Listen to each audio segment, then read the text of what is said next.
नमस्कार, आप देख रहे हैं द स्टडी आश्रम टी से। स्वागत है आप सभी का। दोस्तों, रीड फर्स्ट लेवल का ईवीएस का चैप्टर वाइज चैप्टर लेकर के चलने की कोशिश है। आज हम पढ़ेंगे उद्योग के बारे में। थर्ड यूनिट का है ये, व्यवसाय के अंतर्गत आता है। व्यवसाय के अंतर्गत जो भी अपना टॉपिक है, सब टॉपिक है, उसके बारे में हमने देखा। अभी हमारा कुछ उद्योग है, उसके पार्ट बाई पार्ट देखेंगे। आर्थिक क्रियाएँ के बारे में देखते हैं कि लघु एवं कुटीर उद्योग के अंतर्गत ही देखेंगे सारे उद्योग को। जैसे देख रहे हैं आर्थिक क्रियाएँ क्या होती हैं।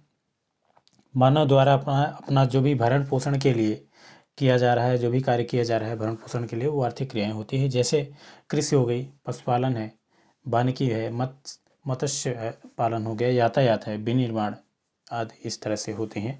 साथ ही व्यवसाय 3 प्रकार का होता है। प्राथमिक व्यवसाय है, प्राथमिक व्यवसाय हो गया, द्वितीयक व्यवसाय है, तृतीयक। इन प्राथमिक, द्वितीयक और तृतीयक में देखते हैं कि क्या क्या आता है। एक्चुअली आखेट हो गया, जैसे कि आप शिकार करने जाते हैं। मत्स्य पालन है, योजना कुछ भोजन संग्रहण करने की बात करते हैं। अगर कृषि है, खनन है, पशुपालन है, ये सारी चीज़ें किस में आ जाएंगी? प्राथमिक है। तो आखेट हो गया, मत्स्य पालन हो गया, और भोजन ग्रहण करने की जो भी क्रियाएँ होती हैं, और साथ ही कृषि, खनन है, साथ ही पशुपालन वगैरह होता है। द्वितीयक व्यवसाय के बारे में देखते हैं। तो द्वितीयक व्यवसाय में जो है तो सिर्फ और सिर्फ उद्योग आते हैं द्वितीयक व्यवसाय में। तृतीयक व्यवसाय की बात करें अगर वहीं, तो तृतीयक व्यवसाय में जो है तो पर्यटन है, यातायात है, साथ ही ये सब तृतीयक व्यवसाय के अंतर्गत आते हैं। जैसे पर्यटन संचार हो गया, तृतीय व्यवसाय में आएगा। यातायात हो गया, ये तृतीय व्यवसाय में आएगा। तो द्वितीय व्यवसाय में उद्योग हो गया, और प्राथमिक उद्योग में कृषि और पशुपालन वगैरह ये सारी चीज़ें, मत्स्य पालन हो गया, आखेट वगैरह है। उद्योग के बारे में देखते हैं कि उद्योग क्या होता है।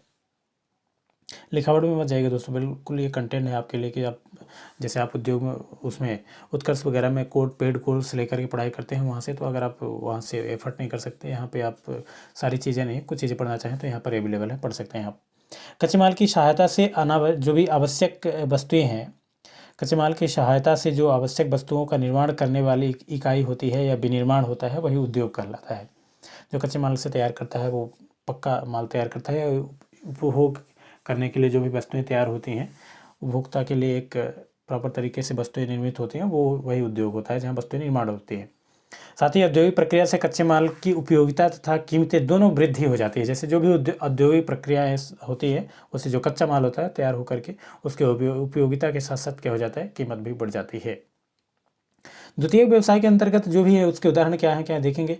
द्वितीयक व्यवसाय के अंतर्गत आता है जैसे गन्ने से शक्कर बनाना हो गया, कपास से कपड़ा बनाना हो गया। हमने तो प्राथमिक उद्योग वगैरह में समझ गए क्या होता है। द्वितीय व्यवसाय में जो उद्योग होता है उसमें क्या होता है, तो ये उद्योग के अंतर्गत आएगा। लोहा से जो भी लोहे के उपकरण बनाए जाते हैं, सोने का आभूषण वगैरह, ये सब द्वितीय व्यवसाय के अंतर्गत ही आएंगे। साथ ही अपना कौशल विकास के बारे में देखते हैं, क्या होता है कौशल विकास। तो कौशल विकास की बात करेंगे अगर, तो रोजगार की सहायता का समाधान करने के लिए हो गया। जैसे स्कूल वगैरह है तो विद्यालय स्तर से ही व्यावसायिक शिक्षा का पाठ्यक्रम में लागू किया गया कौशल विकास योजना के अंतर्गत आता है। जैसे वर्तमान में आत्मनिर्भरता को बढ़ावा दिया जा रहा था, तो अभी के लोगों के लिए जो भी आत्मनिर्भरता है वो तो इतना कारगर नहीं है, क्योंकि अब जो भी पहले से पढ़ाई करके आ रहे हैं उनमें तो कोई आत्मनिर्भरता जैसे ऐसे पाठ्यक्रम में शामिल नहीं किया गया था।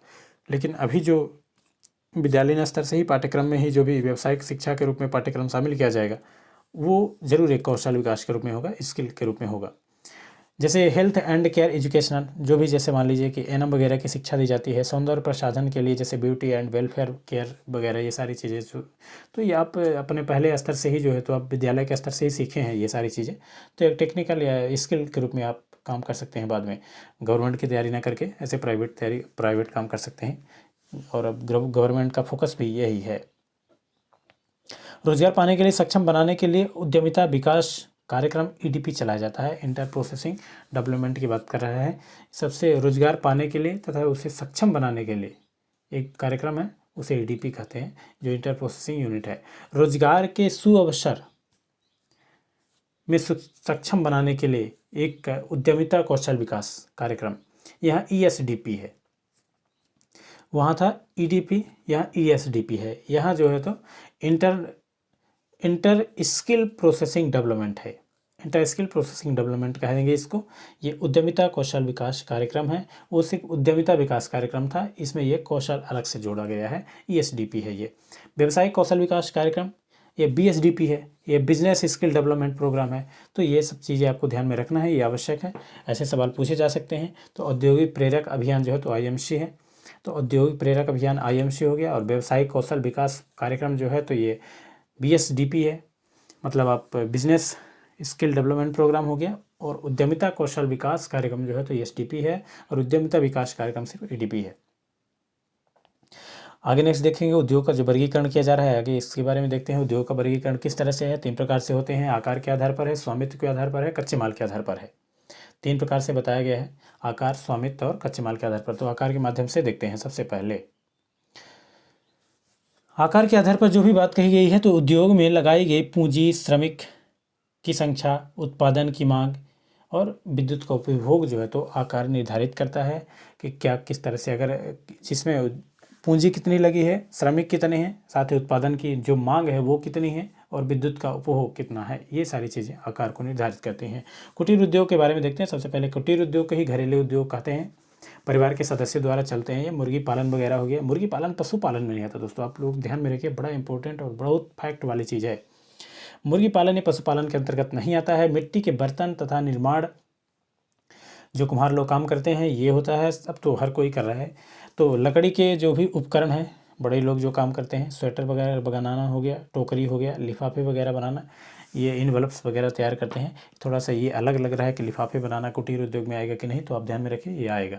तो आप मुर्गी पालन हो गया, मिट्टी के बर्तन जो कुम्हार काम कर रहे हैं, और जो लकड़ी के उपकरण जो तैयार होते हैं, बढ़ई या विश्वकर्मा लोहार जो तैयार करते हैं, टोकरी हो गया, लिफाफे बनाना हो गया, मिट्टी के बर्तन हो गए, ये सारी चीज़ें कुटीर और घरेलू उद्योग के अंतर्गत आते हैं।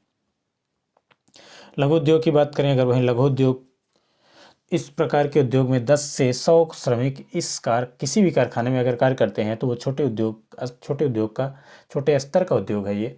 जैसे मानचित्र का उद्योग हो गया, ये कुटीर उद्योग से थोड़ा बड़ा लघु उद्योग से आता है, और बृहद उद्योग से थोड़ा छोटा। इस प्रकार के उद्योगों में 100 से 100 श्रमिक तक काम करते हैं। साथ ही इसमें जो भी ये छोटे स्तर का एक उद्योग होता है, इसमें मानचित्र वगैरह, ईंट वगैरह, रंगाई छपाई का कार्यक्रम वगैरह होता है, और इसमें आधुनिक मशीनें प्रयुक्त होती है। इसमें जो लघु उद्योग होता है, इसमें आधुनिक प्रकार की मशीनें प्रयुक्त होती हैं। बृहद उद्योग के बारे में अगर हम देख रहे हैं तो सबसे पहले देखेंगे बृहद उद्योग के बारे में कि है क्या। इसमें अधिक से अधिक पूंजी का निवेश होता है। निवेश का मतलब वो इन्वेस्ट होता है, ज़्यादा से ज़्यादा पूंजी लगती है। इसमें उच्च स्तरीय प्रौद्योगिकी अर्थात टेक्नोलॉजी का प्रयोग किया जाता है। श्रमिक अधिक होते हैं। सूती वस्त्र हो गया, जैसे कि मान लीजिए कि क्या होता है, ये कौन सा उद्योग है, बृहद उद्योग, तो सूती वस्त्र उद्योग है, सीमेंट उद्योग है, साथ ही लौह इस्पात उद्योग भी आएगा इसी में। हम देखेंगे, अभी हमने देखा था सबसे पहले आकार के आधार पर, जो कि आकार के आधार पर है, तो सबसे पहले कुटीर उद्योग था घरेलू, फिर उसके बाद लघु उद्योग आएगा। इस बार जो है तो बृहद उद्योग के बारे में देखते हैं। बृहद उद्योग के बारे में हमने देख लिया। अब स्वामित्व के आधार पर, हमने आकार के आधार पर देखा था, अब हम स्वामित्व के आधार पर देखते हैं, क्योंकि हमने 3 प्रकार से बांटा है। स्वामित्व के आधार पर 4 प्रकार से बटे हुए हैं। स्वामित्व के आधार पर 4 प्रकार से बटे हैं। निजी क्षेत्र के उद्योग, एक तो निजी क्षेत्र का, एक या एक से अधिक लोग व्यक्तियों के समूह द्वारा संचालित होता है, वो निजी क्षेत्र का। एक आदमी या 2 आदमी मिल करके कुछ कंपनियां चालू कर रहे हैं, वो निजी क्षेत्र के अंतर्गत आएगा। स्वामित्व उनका जो है तो किसी पर्टिकुलर व्यक्ति द्वारा निर्धारित किया जाता है। सार्वजनिक क्षेत्र की बात करते हैं अगर, सार्वजनिक क्षेत्र, तो सार्वजनिक क्षेत्र ऐसे उद्योग जिनका संचालन सरकार के माध्यम से किया जाता है। जैसे कि जो गवर्नमेंट के अंतर्गत जो भी कंपनियां हैं गवर्नमेंट की, जैसे हिंदुस्तान एरोनॉटिक्स लिमिटेड 1940 में स्थापित हुई थी, और साथ ही हिंदुस्तान कॉपर लिमिटेड जो है, ये जैसे कि आप BHEL वगैरह हो गया, ये सब भी EL है। तो ये सारी चीज़ें जो कंपनियां हैं ये सार्वजनिक क्षेत्र की हैं, यानी गवर्नमेंट के अधीन होती हैं। ये हमारा जो नेक्स्ट है, हम संयुक्त क्षेत्र के बारे में देखते हैं। इसका संचालन राज्य सरकार एवं व्यक्तियों के समूह करते हैं।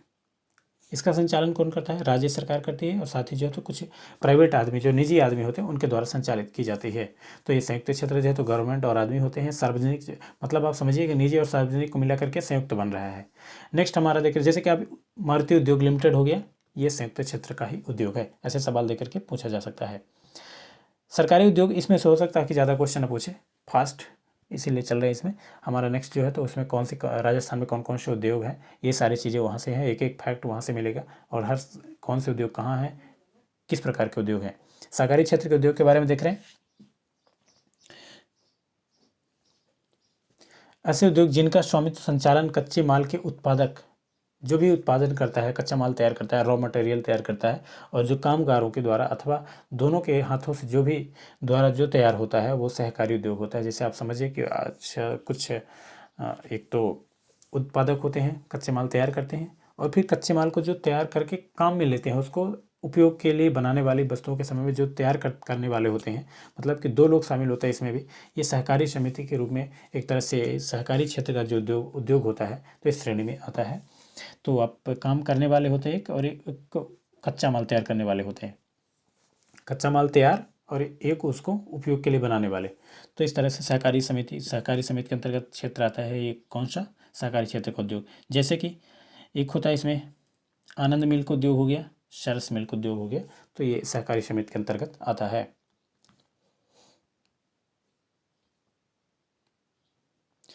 कच्चे माल के आधार पर जो भी उद्योग है हमारे, देखेंगे हमने तो 3 प्रकार से बांटा था, एक आकार के आधार पर, स्वामित्व के आधार पर और कच्चे माल के आधार पर देखते हैं। तो 4 प्रकार से इसमें भी बांटा गया है कच्चे माल के आधार पर।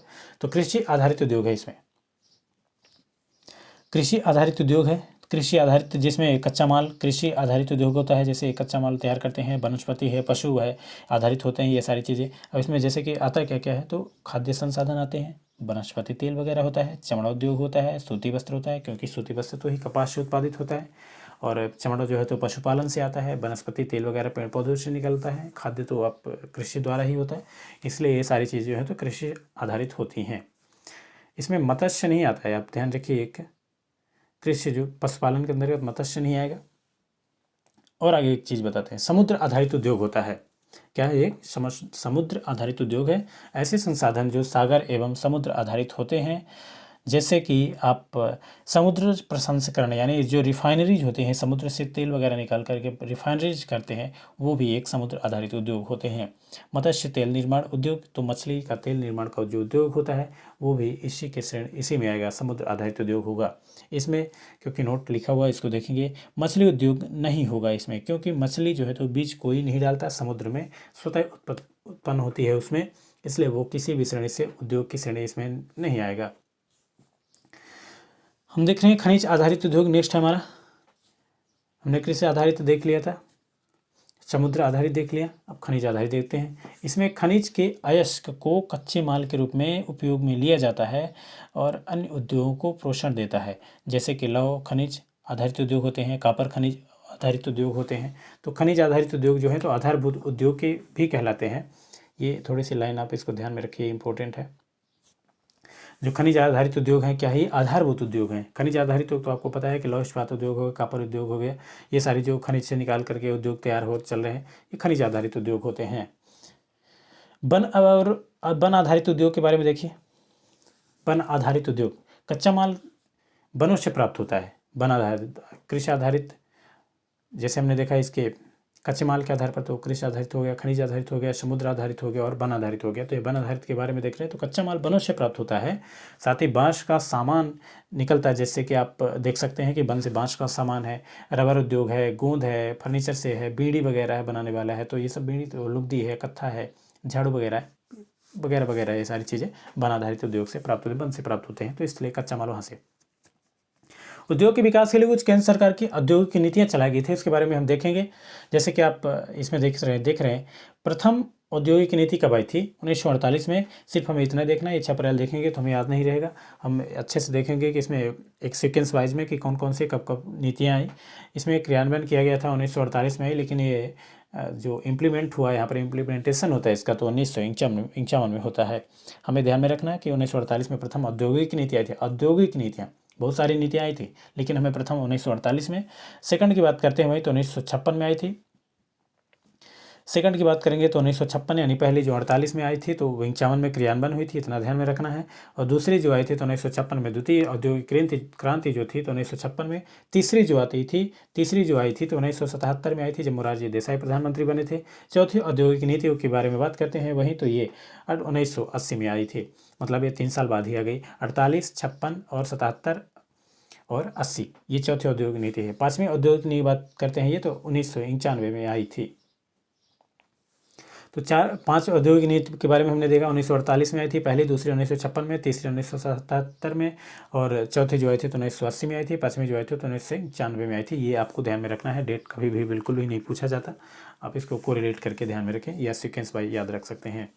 लघु कुटीर उद्योग के विकास के लिए कुछ केंद्र सरकार द्वारा जो प्रयासरत है, लघु और कुटीर उद्योग के लिए जो भी चलाई गई थी।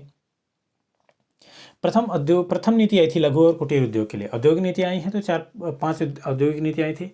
लघु और कुटीर उद्योग के लिए जो नीति आई हैं केंद्र सरकार जो ने काम किया है इसी में, तो 1948 में इसे लागू करने में सबसे बड़ा योगदान जो था तो बड़े जो उद्योग मंत्री जो थे डॉक्टर श्यामा प्रसाद मुखर्जी, जो प्रथम नीति आई थी इसमें तो डॉक्टर श्यामा प्रसाद मुखर्जी द्वारा लाया गया था। इस नीति को लागू करने का मुख्य उद्देश्य था देश में मिश्रित एवं नियंत्रित अर्थव्यवस्था की नींव डालना। यह प्रथम नीति है। कौन लाया था? उद्योग मंत्री थे उस समय डॉक्टर श्यामा प्रसाद मुखर्जी, और इसका उद्देश्य था मिश्रित एवं नियंत्रित अर्थव्यवस्था की नींव डालना था। हमारा नेक्स्ट है दूसरा जो द्वितीय है, इसमें द्वितीय नीति क्या थी?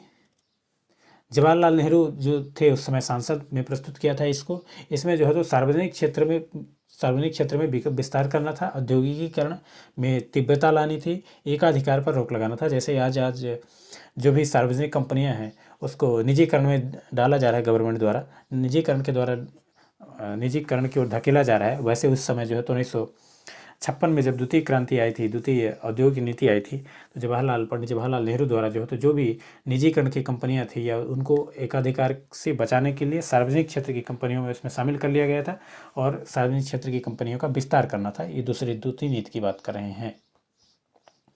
तीसरी नीति की बात करें अगर, तो तीसरी नीति जो है तो 1977 में आती है। उद्योग मंत्री उस समय थे जॉर्ज फर्नांडिस। पहले वाले में तो डॉक्टर श्यामा प्रसाद मुखर्जी थे, दूसरे में जवाहरलाल जी खुद फ्रंट पर लीड कर रहे थे। तीसरे पर जब बात करें तो 1977 में उद्योग मंत्री थे जॉर्ज फर्नांडिस। इन्होंने इस औद्योगिक नीति को आगे बढ़ाया था। तीसरी नीति में जो 1977 में आई थी, औद्योगिक ढांचे में जो भी समस्या थी उसको पूरा करने के लिए, जैसे कुटीर उद्योग को बढ़ाना, उपभोग वस्तुओं का उत्पादन में वृद्धि करना, ये थी उस टाइम पे। कुटीर उद्योग एक मोटा हेडिंग समझिए कि कुटीर उद्योग को जो है तो बढ़ावा देने की बात कर रहे हैं। जो 77 में आई थी तृतीय औद्योगिक नीति, जॉर्ज फर्नांडिस थे और उसमें लघु कुटीर उद्योग को बढ़ावा दे रहे थे।